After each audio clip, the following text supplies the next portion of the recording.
সায়েম সেদিন লক্ষ্য করে তাদের ঘরের আঙিনায় থাকা এই কলা গাছে ঝুলন্ত কলাগুলোর ঠিক মাঝখানে কি যেন নড়াচড়া করছে। দূর থেকে দেখে সে ভেবেছিল হয়তোবা সাপটাপ কিছু একটা হবে, তাই তো সে কৌতূহলী হয়ে সামনে এগিয়ে যায়। কিন্তু সামনে আসতেই সায়েম দেখতে পায় একটি বন্য ঘুঘু পাখি কলাগুলোর ঠিক মাঝখানে গুটি সুটি মেরে বসে আছে। বেশ কিছুক্ষণ চারপাশে ঘুরে ফিরে পর্যবেক্ষণ করার পর সায়েম বুঝতে পারে পাখিটি তো রীতিমতো এই কলাগুলোর মাঝখানে সংসার পেতে বসে আছে। যা দেখে পাখিপ্রিয় সায়েম সকাল বিকেল তাদের ঘরের আশেপাশে গিয়ে তাদের পর্যবেক্ষণ করত। কিছুদিনের মধ্যে বন্য ঘুঘু পাখিগুলোর ঘরে জন্ম নিয়েছে ফুটফুটে দুটো ছানা। যা দেখে সায়েম রীতিমতো পাখিগুলোর ঘরের পাশে সিসিটিভি ক্যামেরা বসিয়ে দেয়।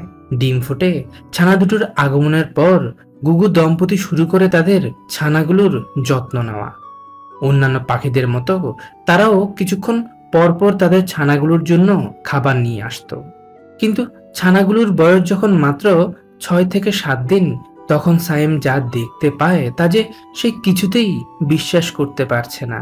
মমতাময়ী মা তার নিজের সন্তানদের সাথে এমন কিছু করবে তা যে কখনোই কাম্য নয়। প্রথমে মা পাখিটি তার একটি ছানাকে পায়ের নিচে চেপে ধরে মেরে ফেলে। এরপর অবশিষ্ট ওই ছানাটিকে সে এভাবেই ধীরে ধীরে তাদের সাজানো গোছানো এই ঘরটি থেকে নিচে ফেলে দেয়। মা গৌটি কেন তার নিজের সন্তানদের সাথে এমন করছে কে জানে। অবশিষ্ট ছানাটিকে নিচে ফেলে দেওয়ার পর রাক্ষস পাখিটি বাসায় থাকা তার এই ছানাটির মরদেহ মুখে করে রওনা দেয় দূরে কোথাও ফেলে আসতে।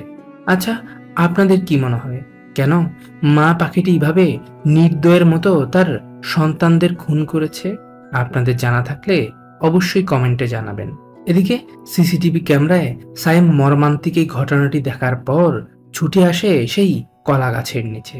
দৌড়ে এসে সে দেখতে পায় নিচে ফেলে দেওয়া সেই ছোট্ট ঘুঘু ছানাটি পড়ে আছে শুকনো লতা পাতার উপর। যা দেখে সে ছানাটিকে তুলে একটি পাতার উপর রাখে। এরপর সে তাকে নিয়ে ফিরে আসে তার ঘরের মাঝে। ঘরে এসে সায়েম একটি ছোট্ট কাগজের বক্সের মাঝে খড়কুটো দিয়ে ঘুঘু ছানাটির জন্য একটি বাসা তৈরি করে দেয়। এরপর সে তাড়াহুড়া করে ক্ষুধার্ত ছানাটির জন্য পানিতে বিস্কুট গুলে খাবার তৈরি করে। তারপর সে ইঞ্জেকশন সিরিজের মাধ্যমে পরম ভালোবাসায় ছানাটিকে খাইয়ে দেয়। আর এভাবেই সায়েম বাবা মায়ের ভালোবাসা থেকে বঞ্চিত হওয়া ঘুঘু ছানাটির দেখভাল শুরু করে। মানুষ বন্ধুর ভালোবাসা পেয়ে ছানাটিও ধীরে ধীরে বড় হয়ে ওঠে। ভালোবেসে সায়েম ছানাটিকে এখন রাজা বলে ডাকে। দীর্ঘ প্রায় 2.5 থেকে 3 মাস পর সায়েমের ভালোবাসার ঘুঘু ছানাটি পুরো দমে বড় হয়ে যায়। এমনকি এখন সায়েম ছানাটিকে ডাকলেই সে উড়ে চলে আসে তার হাতে। তবে সায়েম কাজে বের হওয়ার আগে তার বন্ধু রাজাকে পায়ে সুতো পেঁচিয়ে এইভাবেই রেখে যায়। এতে যদিও বা রাজা একদমই রাগ করত না, কিন্তু এভাবে বন্য পাখিটিকে বেঁধে রাখা যে তার একদমই উচিত হচ্ছে না। আবার যখন সায়েম তার বন্ধু রাজাকে খাঁচায় ঢুকিয়ে রাখত, তখন প্রায় সময় একটি বন্য ঘুঘু পাখি এসে রাজাকে রীতিমতো বিরক্ত করত। বন্য পাখিটি ডাকাডাকি শুরু করলেই রাজা অনেক বেশি ভয় পেয়ে যেত। এসব দেখে সায়েম আরো ভালোভাবে বুঝতে পারে রাজাকে মুক্ত অবস্থায় ছেড়ে দিলেও সে যে অন্য কোনো বন্য পাখির সাথে জোড়া নিবে না। কারণ ছোট থেকে মানুষের কাছে পেলে পুষে বড় হয়ে ওঠার কারণে এখন বাহিরের পরিবেশকে সে ভয় পায়। তবে এভাবে তো আর রাজাকে একা রাখা যায় না, তারও তো অন্য সব প্রাণীদের মতো সঙ্গীর প্রয়োজন। এসব ভেবে সায়েম শেষমেশ সিদ্ধান্ত নিয়েছে সে তার রাজার জন্য একটি সঙ্গীর ব্যবস্থা করে দিবে। পরের দিন সকালে সায়েম চলে যায় তার বন্ধু রুবেলের কাছে। এরপর সে তার বন্ধু রুবেল থেকে একটি সাদা ঘুঘু পাখি নিয়ে আসে রাজার জন্য।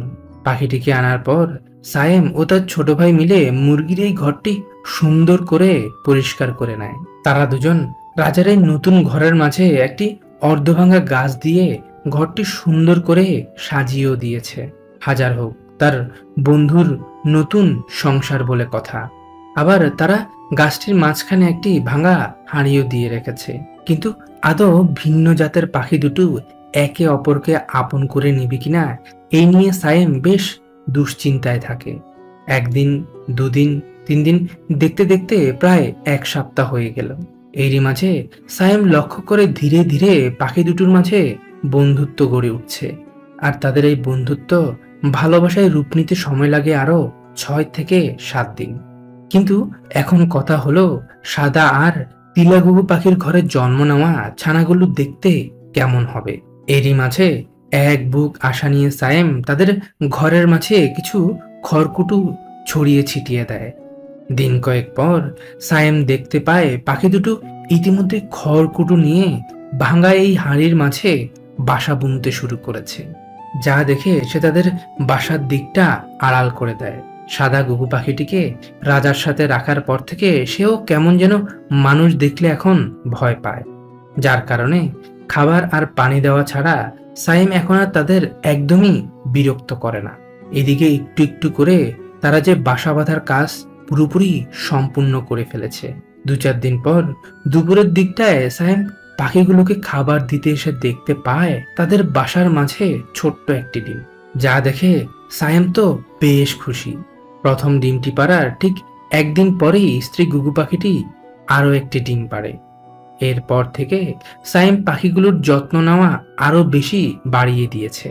তার যে আর তর সইছে না, তার বন্ধু তিলা গুগু পাখিটি যে আর কিছুদিনের মধ্যেই মা হতে চলেছে। দিনের বেলা তিলা গুগু পাখিটি ডিমগুলোতে তা দিলেও রাত হলেই সাদা গুগু পাখিটি বসে পড়ে ডিমের উপর।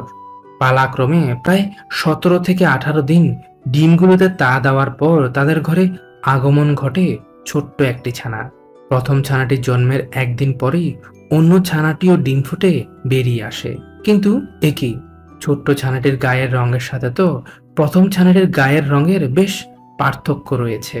আপনারা একটু ভালো করে লক্ষ্য করলেই দেখতে পাবেন প্রথম ছানাটির ঠোঁট এবং শরীরের রংটা একটু কালসে হলেও ছোট্ট ছানাটি ধবধবে সাদা।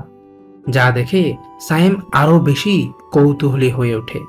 দিন কয়েক পর তারা যখন আরো কিছুটা বড় হয়ে ওঠে তখন তাদের দুজনের মধ্যে পার্থক্যটা আরো বেশি স্পষ্ট হয়ে ওঠে। সায়েম তাদের দুজনকে প্রতিদিন নিয়ম করে একবার রোদ পোহাতে নিয়ে যায়। বাবা মায়ের আদর যত্ন আর সায়েমের ভালোবাসা পেয়ে ছানা দুটো একটু একটু করে বড় হয়ে উঠছে। প্রাপ্তবয়স্ক হয়ে ওঠার পর বড় ছানাটি দেখতে হুবহু তিলা গুগু পাখির মতো হলেও ছোট্ট ছানাটি দেখতে বেশ অদ্ভুত আর অসম্ভব রকমের সুন্দর হয়েছে। কারণ সে যে কিছুটা তার বাবা তো কিছুটা তার মায়ের মতো হয়েছে।